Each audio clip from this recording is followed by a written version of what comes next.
Alright, so today I'd like to start a series of thank you videos where I go over a lot of the people that helped me get where I am in life. So, a lot of the people that really helped me get where I am in life are just the way the world and life works, are people that I'm most likely never going to see again. So we went our separate ways, or we don't really have reason to see each other, or we live far away, or we both work very often, and we do different things, and we may have not really have been the best of friends. So these are people that I know that I am most likely never going to see again. And I do want to credit a lot of the people that helped me get where I am. So I actually got a comment on a video recently that said, that asked, like, who are some of your mentors or who are some of the people that helped you get where you are? And I'd like to start with a few of those people. So the first person I want to say thank you to is thank you, Roy Hendrickson. Roy Hendrickson was the chief engineer at Avatar Studios. So I had this assignment for my English homework when I was in a senior in high school, where you had to contact somebody who's doing the job that you have right now and ask them questions. I wanted to be a loudspeaker engineer, and I also wanted to be a recording engineer. So that was my teenage pipe dream. And I contacted a bunch of people. Nobody answered. I mean, nobody. With my dumbass, 16-year-old questions. Roy Hendrickson actually gave me a detailed answer to each individual question. Fast forward about 2 years later, and I wound up getting a year and a half or 2 years later, and I wound up getting an internship at a crappy studio, and then eventually I got an internship at Avatar after showing up there and bothering them so many different times. And I remember when I finally got hired there, after months upon months of free work for 40 to 60 hours a week, I remember emailing and saying, I got hired at this great place. This is what I've done. I'm excited and all that, I have so much to learn, blah, blah, blah. And what I really didn't realize, I didn't think of this. Wait a second. Your name's Roy. My boss here is Roy. And then I realized they were the same person. And I'm like, wow, I just sent you an email. I just sent this guy an email saying, thank you for all the advice you gave me. And that's my boss, who works 3 floors up. Anyway, there are some things that made Roy special in terms of what he was able to do for me and how he was able to influence me.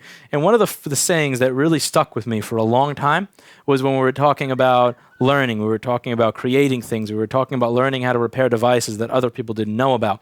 He said, there's nothing that college can teach you that you can't learn yourself if you really want to learn it. I repeat, there's nothing college can teach you that you cannot learn yourself if you really want to learn it. And you have to understand how these words resonate with somebody who grew up in a household where every single day for damn near 17 years you're told, you're not going anywhere. You agree with your dad. You're going to grow up to be a loser just like your dad. I graduated magna cum laude and you have 70 average. What are you going to do with that? Blah, blah, blah. When you grow up in that environment where you're constantly being told how it is you're going to fail, and when you're growing up in that environment where your mother is somebody who got a master's degree and graduated magna cum laude and brings it up every day with their grades in spite of the fact they never accomplished anything with their entire fucking life.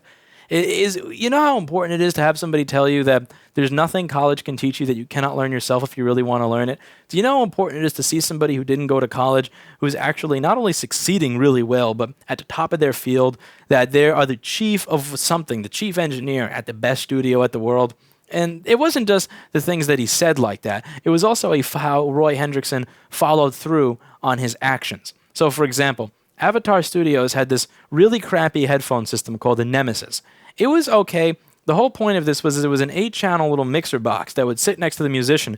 So instead of just getting a headphone mix that they could turn up or turn down, they had a headphone mix where it was like drums, guitar, bass, vocals, backup vocals, myself, and they could mix it however they want. One of the things you may realize if you're a recording engineer, everybody wants to hear their own stuff in their headphones. Everybody wants their own monitor mix, and it's always different from what the fucking person next to them wants.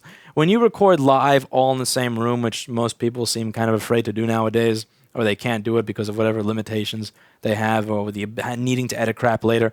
When they record all in the same room and they can all hear each other well, this is not a problem. But they're recording and that guy's in that room and this guy's in this room and blah, blah, blah, blah, blah. Everybody wants a headphone mix and they all have to have their own headphone mix. So this box is really cool because it lets you make your own mix. What's not cool about that box is if you touch it the wrong way, it dies and everything stops working.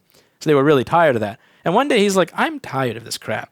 I'm going to make a headphone mixer that's better than this. It's going to have more channels, it's going to sound better, and it's going to be made with serviceability in mind. So Roy Hendrickson was also not just the chief engineer, he was also the chief technician. So he was the one that was responsible for the maintenance of everything at the studio. So he said, I'm going to build something that's not only better, not only made better, not only sounds better, but it's going to be made with maintenance in mind. So that we have to fix this stuff.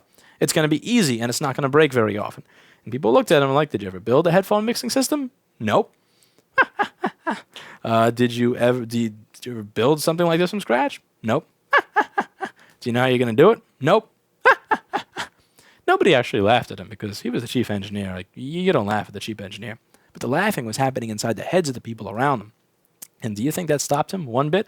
No. He said, I'm going to make this happen. There's nothing that college can teach me that I cannot learn myself if I really want to learn it. And he goes to the owner and he says, I need this to make this box. And they write a check and like, sure, here's what you need. And you have it. And he starts building it. And he builds his prototype and it works all fucked up and it's not working and it's like 2 or 3 in the morning and he's banging his head against the wall. Do you think that's going to stop him from learning it? No. He goes back down there and he goes back into it again. He's like, yeah, I'm going to figure this out. Does he care that people think that this is never going to happen? Does he care that people think that this is not going to be released until 2020? Does he care that people are kind of smirking as he leaves the room when he talks about this system? Does he care when he says this thing's not working and you can just kind of feel the cloud of I told you so in the room? He don't give a fuck.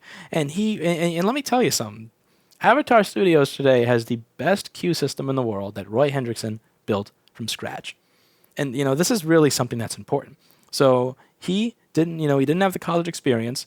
And when he sets his mind to something like, we're going to do this, he just goes out there and does it. There were no excuses. And he lived in his own world. Like, I don't care what these other people think. They can't do that because of this. Or that person's just grumpy. Or that person just doesn't know any better. I'm going to live in my world and I'm going to make things happen the way I want them to happen. So this kind of correlates to my own business. So I wanted to fire the place that I was using to fix motherboards because they were driving me insane. And I say, we're going to learn how to do this. I'm going to learn how to do this myself. Again, they look at me. So you ever done this before? No. Do you know how you're going to start? No. Do you have any of the tools you need? No. And again, I got that mindset. I don't have that mindset of you're not going to accomplish anything. I don't got that mindset of, you're just going to wind up being a loser like your father. I don't have that mindset of, you didn't do well in school. You're not magna cum laude, so you're not going to do well. I got Roy Hendrickson's mindset. I got that mindset of college can't teach me anything that I can't learn myself if I really want to learn it, whether it's something really, really basic or whether it's advanced electronics that people have no fucking clue about. I will figure it out. I will sit here until 3 in the morning if necessary, and I will be damned if I'll prove every single one of you wrong. And it wasn't with malice and intention, because if I were those other people, man, I'd be laughing at myself as well. I'd be looking from the other side of the room, looking at me going, because what I claim that I'm going to be doing is a little bit ridiculous. And I'm teaching a class on how to do component-level motherboard repair and charging people, and people are coming from all around the world to learn. People are sending motherboards here from all around the world, and there are people that used to use the 2 companies that I had used that are firing those other companies to send shit to me. And those are the companies, like one of those companies has 20 years experience. I do not have 20 years experience fixing motherboards, and I'm getting their business. And that's, that's kind of cool. And that's really and that mindset that Roy Hendrickson put into me, that enthusiasm, there's nothing college can teach you that you can't learn if you really want to learn it. That blind enthusiasm of this is a problem. We are going to solve that problem. I don't care about the problems. I care about the solution. Wherever there's a problem, there's a solution. Wherever there's something we don't know, there's a way to learn it. That is that effortless ease when it came to learning things and building things that other people hadn't put out there, that we're going to do better. It doesn't matter that the rest of the world has not come up with a solution for our problem. We're going to come up with a solution to the problem because we're capable of it. That is something I learned from Roy Hendrickson, and that's something that I will be forever thankful for. So thank you, Roy Hendrickson, for teaching me that and instilling that in me at the young age of 17, because if I didn't have somebody like you to tell me those things, if I didn't have somebody like you as an influence, I would probably still be outsourcing all of my motherboard repair to a company that gives a 30-day warranty, or outsourcing all my board repair to a company that tells me, oh, well, yeah, I know you said that it wasn't booting, but we were able to boot it into Windows 7, which means that we fixed it, and then they send it back to me and charge me money for it. It's like, the confidence that I needed to know that I could learn whatever I need to learn, the confidence I needed to know that I could do that without college or specialized training, and the confidence I needed to not care when everybody else was laughing at the ideas that I had, that came from you, and I'm very appreciative of it.